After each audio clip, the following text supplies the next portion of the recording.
বাস্কা জেলখন খুব ভাল তাতে বিছনাও নাই আজি ৰূপেশ গোৱালাই আমাক কৈছে যে তাতে ইভেন বিছনাও নাই কাৰণ জেলখন নতুন আছিলে কোনোবাই কৈছে তাত এয়াৰ কণ্ডিশ্যন আছে তাত ভালকৈ ইলেক্ট্ৰিচিটি কানেকশ্যনো নাই কোল্ড ড্ৰিংকছখিনি খাইছিলে পুলিচৰ কনষ্টেবল কেইজনে খোৱা পানীটো পুলিচৰ হাতত থকাৰ কাৰণে নিজে খাবৰ কাৰণে ৰখাৰ কাৰণে দুই এজন বাতৰি কাকতে অভিযুক্তৰ কাৰণে বুলি ক'লে এটা অভিযুক্ত খাওক নাখাওক ডিউটিত থকা পুলিচেটো পানী খাব লাগিব তেওঁলোকতো জুবিনৰ অনুৰাগী গতিকে এই আৰু জেলখনৰ ভিতৰতো আপোনালোকক কেতিয়াবা আমি লৈ যাব পাৰিম আপোনালোকে চাব পাৰিব তাৰ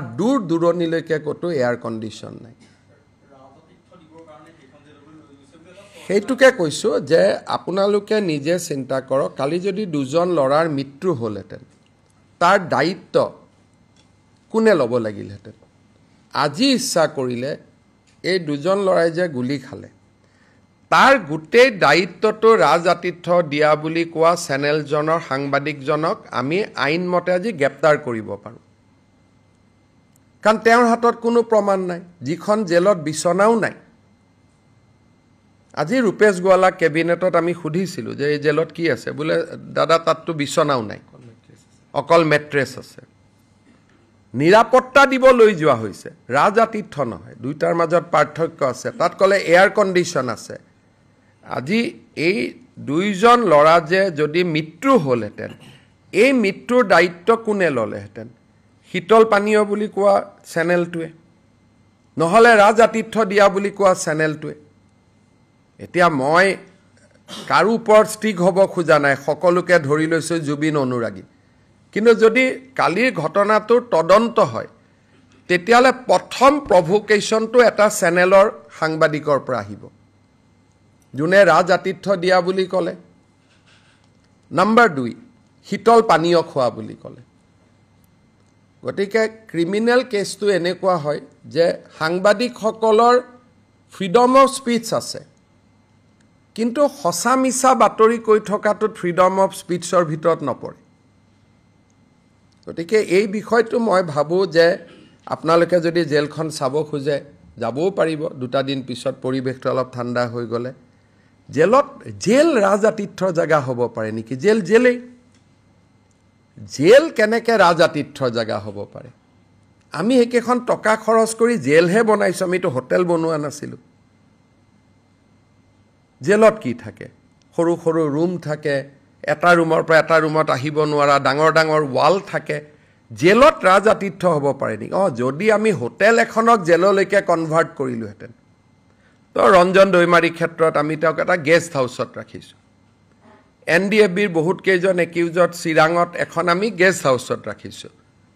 তাত ক'ব পাৰে ৰাজাতীৰ্থ বুলি আৰ্গুমেণ্টছে কিন্তু জেলতে ৰাখিলে জেলখন কেনেকৈ ৰাজাতীৰ্থ হ'ব পাৰে গতিকে বিষয়টো ক'লৈকে লৈ যোৱা হৈছে মই ভাবোঁ যে ডেফিনেটলি সেই পেপাৰখনক জাষ্টিছ সৌমিত্ৰ শইকীয়া কমিটিয়ে মাতিব সাক্ষী দিবৰ কাৰণে কাৰণ অসম চৰকাৰে তাত এফিডেভিট দিব এই চেনেলটোৰ বিপক্ষে যাতে জাজে এইটোক চায় কাৰণ আমি যদি পুলিচে ধৰি লৈ যায় আমাক অভিযোগ দিব অহাকালি খুব সম্ভৱ জাষ্টিছ শইকীয়া কমিশ্যনে এফিডেভিট বিচাৰিব আমাৰ এফিডেভিটত যিমানে আজিলৈকে উৰা বাতৰি উলিয়ালে আমি গোটেইবোৰ আমাৰ এফিডেভিটত দিম যিমানে আজিলৈকে উৰা বাতৰি উলিয়ালে সুপ্ৰিম কোৰ্টত পিটিশ্যন যোৱাই নাই আপোনালোকে আৰম্ভ কৰিলে কেনেকৈ পিটিশ্যন যাব পাৰে পিটিশ্যনখনতে লিখা আছে ডিফেক্টিভ বুলি তাৰমানে পিটিশ্যনখন শুদ্ধ কৰি দিয়া নাছিল কাৰণে পিটিশ্যনখনৰ ওপৰতে লিখা আছে ডিফেক্টিভ পিটিশ্যন বুলি সেই পাৰ্টটো আপোনালোকে নেদেখুৱালে আৰু ডিফেক্টিভ কাৰণে আজিলৈকে সুপ্ৰিম কোৰ্টত সেইখন পিটিশ্যন নাহিলে ইয়াৰ ওপৰত মানুহ বহি গ'ল কেনেকৈ দিব পাৰে ক'ৰ পৰা দিলে কেনেকৈ দিলে তেওঁ ছিংগাপুৰত নাছিলে গুৱাহাটীতে ঘূৰি আছিলে প্লেনত কোনোবা সিদ্ধাৰ্থ শৰ্মা আহিছে আপোনালোকে এইজন সিদ্ধাৰ্থ শৰ্মা বুলিয়ে উলিয়াই দিলে তাৰমানে বাৰে বাৰে আপোনালোকে অসমখনক এটা এজত লৈ গৈ আছে মই আপোনালোক মানে নাম ধৰি কোৱা নাই যে এইজন বাৰে বাৰে নিজৰ জননী জন্মভূমিক ইমানটো দুৰ্ঘটনাৰ এজত লৈ যাব নালাগে কালি এই দুজন ল'ৰা ছোৱালী যদি ল'ৰাৰ মৃত্যু হ'লহেঁতেন আপোনালোকে ক'লেহেঁতেন অসম চৰকাৰে জবাব দিয়ক কিন্তু আচল দুখটো কাৰ ওপৰত আছিলে ৰাজাতীৰ্থ জীৱনত যোনে বাক্সা জেল দেখাই নাই 5টা যে সিএ আন্দোলনৰ সময়ত মৰিলে তেওঁলোকৰ কথা কেতিয়াবা আপোনালোকৰ মনত আহে নে নাই কেতিয়াবা মনত পৰে নে নাই কাৰোতো মনত নপৰে মাক বাপেকৰ মনত পৰি থাকে আজি এই দুজন ল'ৰা যদি মৃত্যু হ'লহেঁতেন মাক বাপেকে জীৱনৰ কাৰণে দুজন সন্তানক হেৰুৱাই দিলেহেঁতেন আপোনালোকে হয়তো 2টা টিআৰপি পালেহেঁতেন গতিকে মই ভাবোঁ যে সঁচা কথাখিনি আমাকে সুধি ল'ব না যে সেই জেলত এচি আছে নেকি মোক এটা হোৱাটছআপ কৰিলেই মই ৰিপ্লাই দি দিম